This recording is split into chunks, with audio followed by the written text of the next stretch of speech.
안녕하십니까. 민주정부 이슈브리핑 박동욱 연구위원입니다.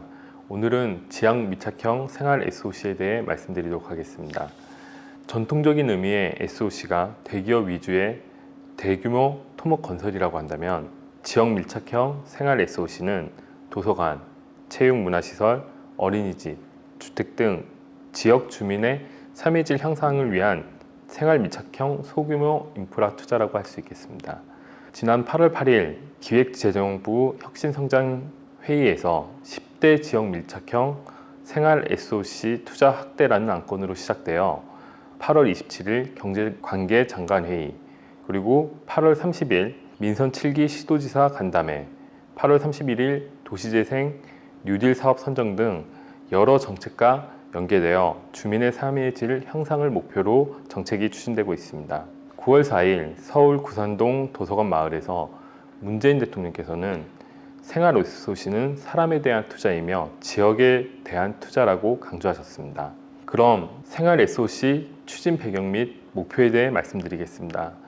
삶의 질에 대한 국민적 수요는 높은 반면 아직 OECD 국가 삶의 질 순위에서 우리나라는 29위에 머무르는 아직 부족한 상황입니다. 수도권 외 지역에서는 일자리 부족으로 청년 인구 유출이 지속되고 있고 지역 양극화는 심화되고 있습니다. 이 부분은 표를 참고해 주시기 바랍니다.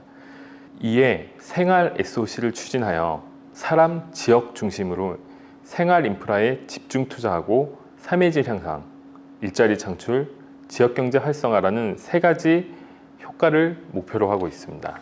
이번 생활 SOC 투자는 총 12조 원의 대규모 투자로서 22개 부처가 긴밀한 협의를 통해 149개 사업을 추진하며 국가와 지자체가 함께 분담하고 협업하는 과제입니다. 국민의 삶의 질과 관련이 큰 사업, 성과의 조기 가시화가 가능한 사업, 지역의 고른 투자가 가능한 사업을 기준으로 하여 10대 투자 과제를 선정하고 단기간 집중 투자하여 효과를 극대화하고자 합니다. 10대 투자 과제에 대해 말씀드리겠습니다. 크게 구분은 세 가지로 됩니다. 여가 건강활동 지원을 하는 문화생활, 체육시설 등의 편의시설, 그리고 지역 관광 인프라가 있습니다. 또한 지역 활력을 도모하는 도시재생, 농어촌 생활 여건 개선, 스마트 영농, 노후 산단 재생 및 스마트 공장이 있습니다. 마지막으로 생활 안전 및 환경을 위해 복지시설 기능 보강, 생활안전 인프라, 미세먼지 대응, 신재생 에너지, 이렇게 크게 10가지 과제로 구성되어 있습니다. 하지만 이번 생활 SOC 정책 목표는 현실적인 인구 감소와 재원을 고려한 것으로 아직 주요 선진국에 비하면 상대적으로 낮은 수준입니다. 표에 나타난 것처럼 수영장, 생활체육관, 축구장 등 주요 선진국에 비하면 우리는 아직 열악한 수준에 놓여 있고, 예를 들어 첫 번째 과제인 문화, 생활체육시설 등 편의시설에 관련된 국제 비교를 할 경우에 우리나라의 생활 SOC 수준은 많이 열악한 수준이고, 현재 목표하고 있는 것도 선진국에 비해서는 다소 낮은 수준입니다. 이에 정책 추진의 당위성은 더욱 높아진다고 할 수 있겠습니다.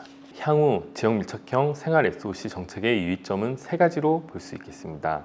첫 번째, 행정 편입 및 수익성을 우선하는 운영으로 주민 활용도가 저하되고 주민 불만이 증가하는 경우가 있습니다. 이번 생활 SOC 투자는 대규모 예산이 투입될 예정이지만 현재 운영되고 있는 생활 SOC 시설조차 주민의 불만이 높은 경우가 많습니다.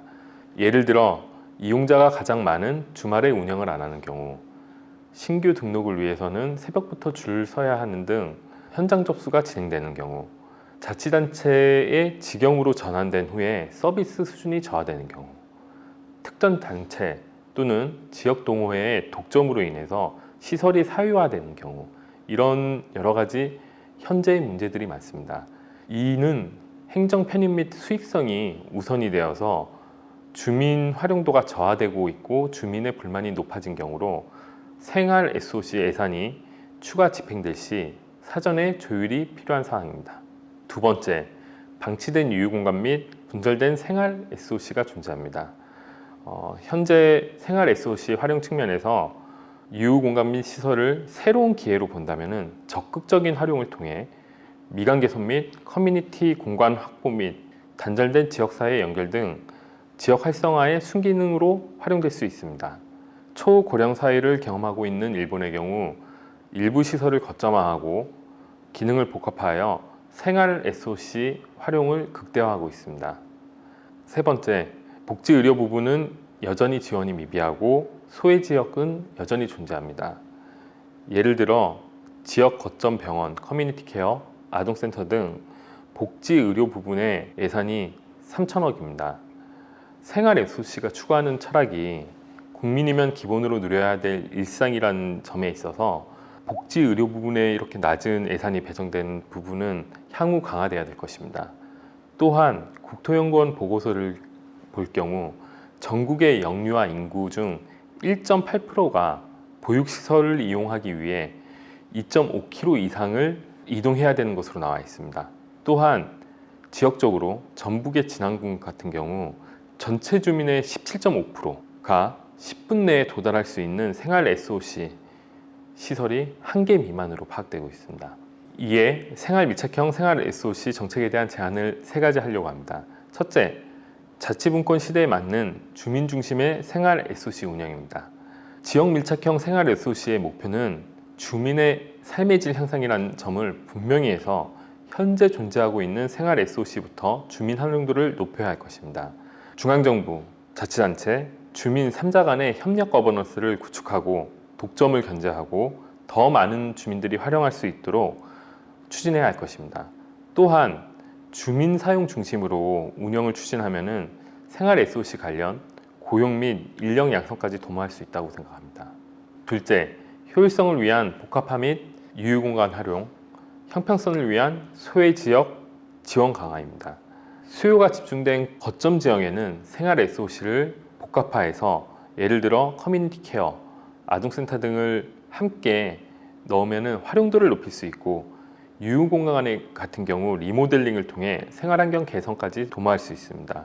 주민들은 물론 학생, 근로자 등 많은 사람들이 활용할 수 있는 복합 생활 SOC를 추진해야 합니다. 또한 생활 SOC 거점에서 멀리 떨어져 거주하여 소외되기 쉬운 주민들을 위해 현재 생활 SOC 거점에서 멀리 떨어져 생활하고 있는 주민들을 위해 지자체에서 호응이 높은 100원 택시 등과 같은 이동 지원 사업을 보다 확대하여 보다 많은 주민들이 생활 SOC를 이용할 수 있도록 해야 됩니다. 셋째, 도시재생 뉴딜 사업과 긴밀한 연계를 통해 정책 성과를 제고시켜야 됩니다. 중앙정부 주도의 정책 추진에서 살피하여 주민 중심의 커뮤니티를 강조한다는 것은 도시재생 뉴딜 사업과 생활 SOC 정책 사업이 같은 목표를 지향한다고 할 수 있습니다. 이에 도시재생 뉴딜 사업과 연계하여 지역 밀착형 생활 SOC 10대 가제 간의 연계성을 높이고 종합적인 계획과 설계로 고품질 생활 SOC가 구축된다면 생활 SOC 정책의 성과는 더욱 높아질 것입니다. 이상으로 지역 밀착형 생활 SOC 이슈 브리핑에 대해 말씀드렸습니다. 감사합니다.